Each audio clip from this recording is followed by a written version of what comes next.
Alright, welcome to another video, and this time will be an extension of the projectile module, and I'll be making the acid shot thing I showcased in that video, and it's going to be split into 3 phases: the setup, the effects, and then the sound. Alright, now for the setup. So this is going to be our base projectile. It has no effects on it right now because I disabled them, and I put it inside of our tool. Make sure this requires handling is off, and this is our basic script. Let me read this part. So it has the cooldown function, the move function, and the function here that will run everything. So to break it down, as soon as you equip the tool, it will set this player variable to the player that equipped it, and then check if the cooldown 0, set the cooldown, reset the cooldown to 2, run the cooldown script, and then run the move function. Alright, time to illustrate what happens. So when you equip the tool, like press 1 to equip it, it will run through this event, and then first go here, sets the player variable so we can use it for a move. And how this works is when you equip the tool, it should be under your player model, but we want the player object, which is right here. So you get the script, then get the parent of the script, which is the tool, and the parent of the tool is the player model. Take the name of the player model, use find first child on players, and since the model and the player have corresponding names, it will find the player and set this. Then it will check for the cooldown. Then it will, once it passes that condition, the cooldown, it will set it to 2. So you can't just spam the equipped event because it will fail the if condition if the cooldown isn't above 0. But then we have a task.spawn seed decay, which looks weird, but basically what you do is when you put task.spawn, you put a function inside of this. And what this will do is it will make a phantom arrow and skip this line and move on to the next. Why would we do this? It's because the cooldown is 2 seconds, thus the function will take 2 seconds to run in order to reset the cooldown. And we don't want to wait 2 seconds before we run our actual move. That's why we use task.spawn. If we didn't use task.spawn, it go like this. It go here, wait 2 seconds for cooldown, and then do this. However, with task.spawn, it's almost as if it runs 2 things at once. And that would be right because it does run 2 things at once.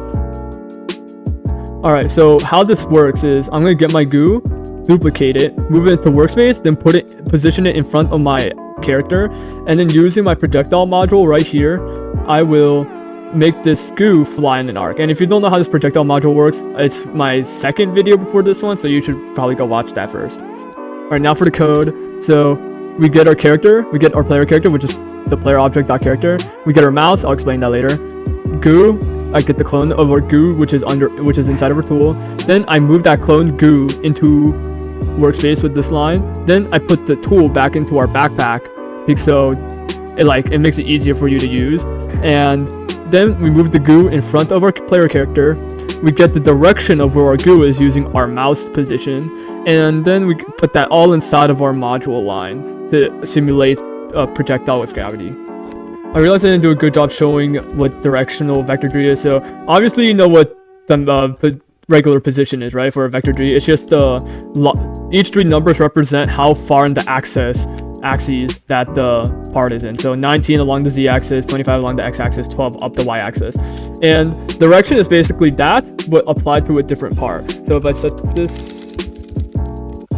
this to here, the direction axis is just the vector tree, but instead of it going from the origin 0, 0, 0, it is from a different part right here. This is what relative direct position axis is, but this does not account for rotation. All right, I didn't design the simulation space to model what it happens if the part is rotated. So rotationally it is still 0, 0, 0, but positionally it is in reference to this black box. And now to explain what the CFrame.look vector is, that look vector, the value it gives is the same thing as what I showed you earlier with the relative position stuff. So what it does is it gets the position of the part and gets the position in front of the part, which is the red shows the front of the box and gets the relative thing from here. So if I model it with the colors, it'd be like that, and it will return this as a vector. Alright, the way the mouse is complicated, so I recommend you just copy since I don't got a good explanation for this. So I run this to the module function, this one here, and this will invoke a remote function, which is similar to a remote event, but this one runs a singular function on the client side, and that singular function is to return mouse values. I don't actually return the mouse object, I just return the table with the mouse information. And how this thing works is game.this will return an object, because it returns from here, and then for this to be connected you gotta run this line here, and this will all get the mouse position in the end.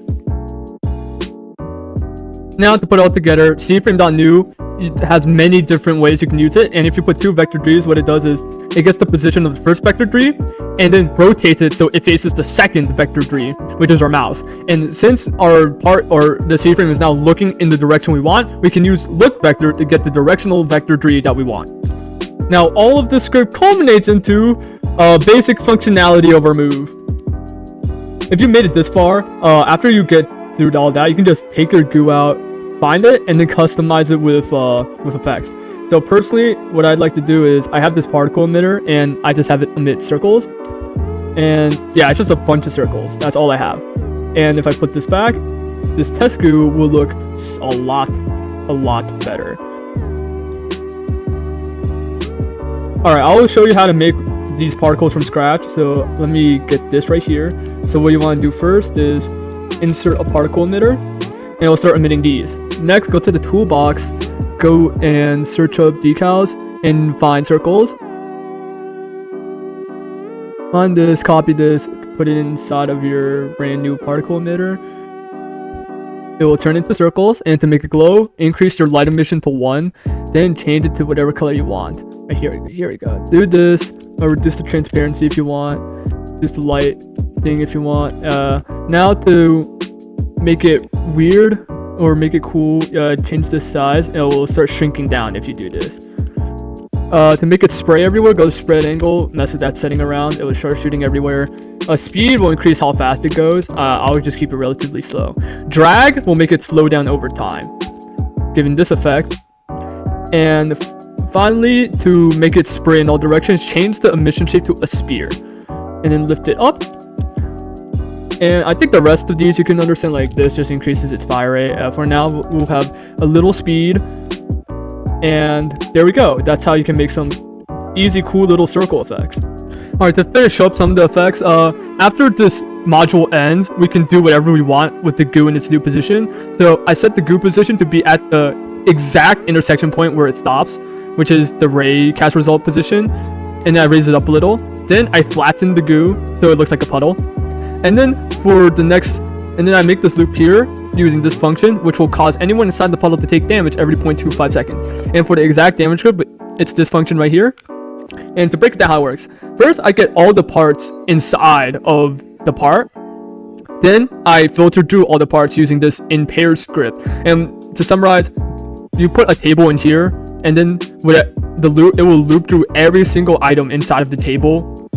And each time it loops, this variable after the comma will be what the element inside that table. So in this case, it will loop through all the parts that I got from this line here.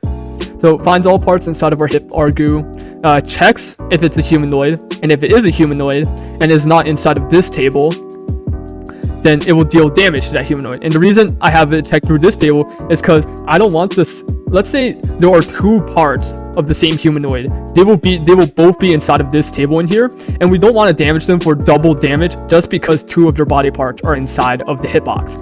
And for a visual example, these 2 legs are found in our parts inside of our goo part. So it'll check leg 1, deal damage to the humanoid. Then it'll check leg 2, see that it's already done damage to this humanoid, and then won't do double damage. Now for the sound, I found all the sounds in the toolbox. I just browsed through until I found things that I want. We're gonna be using the old sound effects. Just type in sound, you get it. And then to put them in there, you just find a sound you want. Right click, copy asset. You can't see this. No idea you can't see this. Copy asset and then post it inside of your property right inside here. And I do a different thing because these ones are a lot more complicated. So you get this, and once it's inside of your thing, to find it in your script and hit play, and it will play the sound. And now for the final part of the video, there was acid drops that came out of the projectile as it was flying. And for that, I have a task.spawn right before we have our projectile module work. And this task.spawn will run a function that runs a while loop.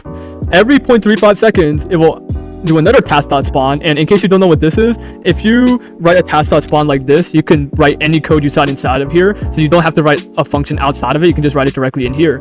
And this will run this function, which will make a smaller goo, which I have stored. It's the same goo. It's the same projectile, just smaller.